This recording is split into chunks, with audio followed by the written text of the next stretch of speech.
students, I hope you will be fine with great and good health. Class 7, subject science, unit number 1, human organ system, presented by Amna Mahmood. Today the topic of under discussion is that role of trachea and bronchi in exchange of gases during respiration or breathing. के जो है वो respiration के during यानी gas exchange कैसे होती है, इनमें ट्रैकिया और ब्रोंकाई का क्या रोल है। फर्स्ट जो है वो हम थोड़ा सा डिस्कस करते हैं प्रीवियस लेक्चर को, कि प्रीवियस क्लास में हमने जो है वो पढ़ा था कि जो हमारे पास है जो है वो रेस्पिरेशन है, उसमें ग्लूकोज जो है वो उसमें ऑक्सीडेशन होती है, उसकी ऑक्सीजन को ऐड कर लेते हैं हम with the release of energy and carbon dioxide and water. वो एनर्जी को जो है वो हम फिर यूज़ कर लेते हैं अपने डेली जो है वो रूटीन में जो हमारे काम होते हैं उसको, रनिंग वॉकिंग चलने के लिए हम ऐसे, ठीक है। फिर हमने देखा था कि जो ब्रीथिंग है उसमें इनहेल करते हैं हम कार्बन ऑक्सीजन को, एक्सहेल करते हैं हम कार्बन डाइऑक्साइड को। अब हमने देखना है कि ट्रैकिया होता क्या है और ब्रोंकाई क्या होता है और इसका क्या रोल है for the exchange of gases. A strong wind pipe called a trachea. Strong wind pipe है, एक स्ट्रॉन्ग विंड पाइप है जिसको हम कहते हैं ट्रैकिया। बच्चों ये जो है वो हमारा, आपने देखा होगा कि जब बकरा ईद पे अगर आपने बकरा देखा हुआ ज़िबा होते हुए, तो वहाँ पर एक वाइट से ना नाली सी होती है, सख्त सी, ठीक है ना, इतनी सख्त होती है ना इतनी नरम, तो वो कार्टिलेज की बनी होती है, उसको हम कहते हैं ट्रैकिया है, ठीक है ना। तो वो ट्रैकिया है, सही है। अब वो कहते हैं कि स्ट्रॉन्ग विंड पाइप है जिसको हम कहते हैं ट्रैकिया, वो एयर को लेके जाता है नोज़ से माउथ से नीचे, मतलब नोज़ और माउथ में एयर आ गई, एयर में ऑक्सीजन है, अब वो ऑक्सीजन जो है वो दूसरे बॉडी के पार्ट्स तक लेके जाना है नीचे, तो वो ट्रैकिया के थ्रू जाती है, ठीक है। और अब ये जो ट्रैकिया है ये डिवाइड हो जाता है ब्रोंकाई में। नेक्स्ट है हमारे पास, अब ब्रोंकाई में डिवाइड हो गया तो ब्रोंकाई जो है वो थाउजेंड्स ऑफ, अब एक ब्रोंकाई है, अब वो ब्रोंकाई भी बहुत ज़्यादा जो है वो छोटी छोटी ट्यूब्स में डिवाइड हो जाएंगी जिनको हम कहते हैं ब्रोंक्यूल्स। क्या हुआ, माउथ और जो है वो नोज से हमने एयर को अंदर लेके गए, जब एयर को अंदर लेके गए अब वो विंड पाइप जिसको हम कहते हैं ट्रैकिया, अब वो ट्रैकिया के ज़रिए जो है वो हवा हमारे बॉडी यानी हमारे लंग्स में जाएगी, ठीक है, यानी ऑक्सीजन हमारे लंग्स में जाएगी। तो वो जो ट्रैकिया है उसने हमने कहा, ये देखें, the wind pipe divides into 2 tubes. अब विंड पाइप 2 ट्यूब्स में डिवाइड हो गया जिसको हम कहते हैं ब्रोंकाई।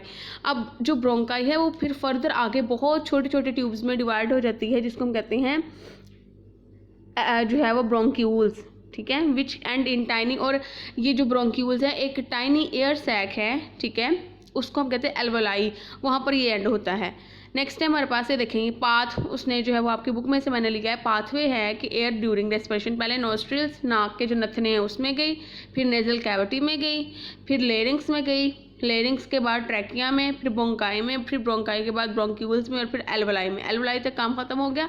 फिर अब एल्वोलाई का काम नेक्स्ट क्या काम है वो हम बाद में डिस्कस करेंगे। अब फिर अगर ये तो होगी, हम कह रहे हैं कि ये जो फर्स्ट 2 लाइन्स है ना बच्चों एल्वोलाई तक, ये होगी कि ऑक्सीजन को हमने इनहेल किया है, लेकिन जब एक्सहेलेशन होती है, एक्सहेल करते हैं कार्बन डाइऑक्साइड का, वो लास्ट 2 लाइन्स है, ब्रोंक्यूल से फिर ब्रोंकाई में आए कार्बन डाइऑक्साइड, फिर ट्रैकिया में, फिर लेरिंग्स में, फिर नेजल कैविटी में, फिर नोस्ट्रिल्स में, मतलब बाहर आ गए।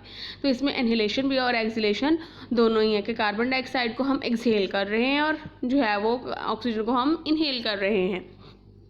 ये देखें, ये नेजल कैविटी आपको नज़र आ रही है, ये नोस्ट्रिल्स है, नाक के जो नथने हैं, नेजल कैविटी है, फिर एपिग्लोटिस है ये, ठीक है, ये फेरिंग्स हैं, ये लेरिंग्स हैं, ये जो है वो ट्रैकिया है। अब ये वाइट सा पार्ट नज़र आ रहा होगा, ये ट्रैकिया है, इसको कहते हैं ये सी शक्ल का होता है, सी शेप होती है इसकी, ठीक है। और ये ट्रैकिया जो है वो कार्टिलेज का बना होता है, कार्टिलेज इसको उसको कहते हैं जो ना ज़्यादा नरम होती है और ना ही ज़्यादा सख्त होती है। हमारे कान हैं वो भी कार्टिलेज के बने हुए हैं, हमारी जो नाक है वो भी कार्टिलेज के, ना मतलब कि ना इतनी हार्ड है ना ही इतनी सॉफ्ट है। तो इसी तरह ट्रैकिया भी ना इतना सॉफ्ट है ना ही इतना हार्ड है, वो एक विंड पाइप है जो कि ऑक्सीजन को यानी एयर को अपने अंदर से गुजारता है और बॉडी के दूसरे जो है हिस्सों तक लेके जाता है, मतलब कि लंग्स तक, पहले लंग्स में लेके जाता है, ठीक है।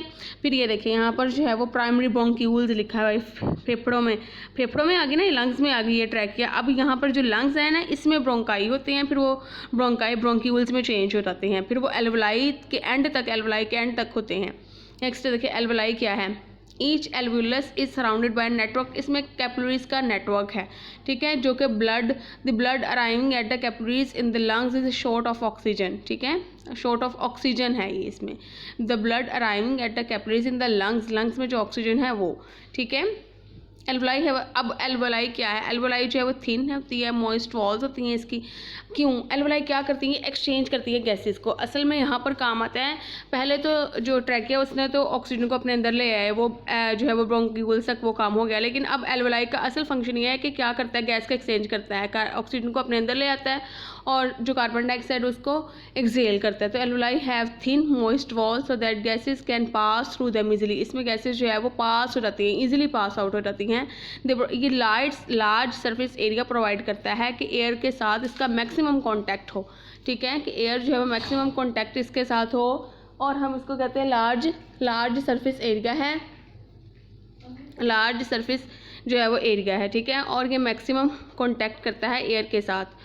नेक्स्ट है, ये देखें मैंने जो है डायग्राम बताई है, ये देखें ये एल्वोलाई है। यहाँ पर कार्बन डाइऑक्साइड वो जो है वो बाहर जा रही है और ऑक्सीजन अंदर आ रही है। O2 इन है और कार्बन डाइऑक्साइड यानी CO2 आउट है। एल्वोलाई का क्या फंक्शन है? कार्बन डाइऑक्साइड को बॉडी से बाहर रिमूव करता है, ठीक है, सेल से, और जो ऑक्सीजन उसको अंदर लेके आ रहा है। ये कैपिलरी वेन है, ठीक है, रेड ब्लड सेल्स भी नज़र आ रहे हैं आपको। ये एंडोथेलियल सेल्स हैं, ये रेड ब्लड सेल्स हैं, ये कैपिलरी वेन है, ये एल्वोलाई है। और एल्वोलाई का ये फंक्शन है कि गैसेस की जो एक्सचेंज होता है उसमें हेल्प आउट करता है, कि कार्बन डाइऑक्साइड को बाहर निकालता है और ऑक्सीजन को ऐड कर लेता है, जो है वो गेन कर लेता है, इनहेल कर लेता है। Function of capillaries in gas exchange. अब कैपिलरीज का फंक्शन क्या होता है गैस एक्सचेंज में? एल्वोलाई का हमने पढ़ लिया। अब गैसेस का क्या फंक्शन है और कैपिलरीज का क्या फंक्शन है? तो oxygen moves from the air, oxygen जो है वो मूव करती है एयर में inside the alveoli to blood में कैपिलरीज के थ्रू। समझ आ गई है कि जो ऑक्सीजन है वो एयर से आती है, वो ब्लड में जाती है, लेकिन वो किसके ज़रिए जाती है? कैपिलरीज के ज़रिए, ठीक है। फिर उसके बाद है इट मूव्स इजीली, ये डिफ्यूजन के ज़रिए मूव भी करती है easily. At the same time इसी जैसे ही कार्बन डाइऑक्साइड ऑक्सीजन जो है वो बॉडी में आई है, ब्लड में गई है, उसी टाइम जो है वो कार्बन डाइऑक्साइड जो है वो moves in opposite direction from the blood to the air, blood से एयर में जाएगी।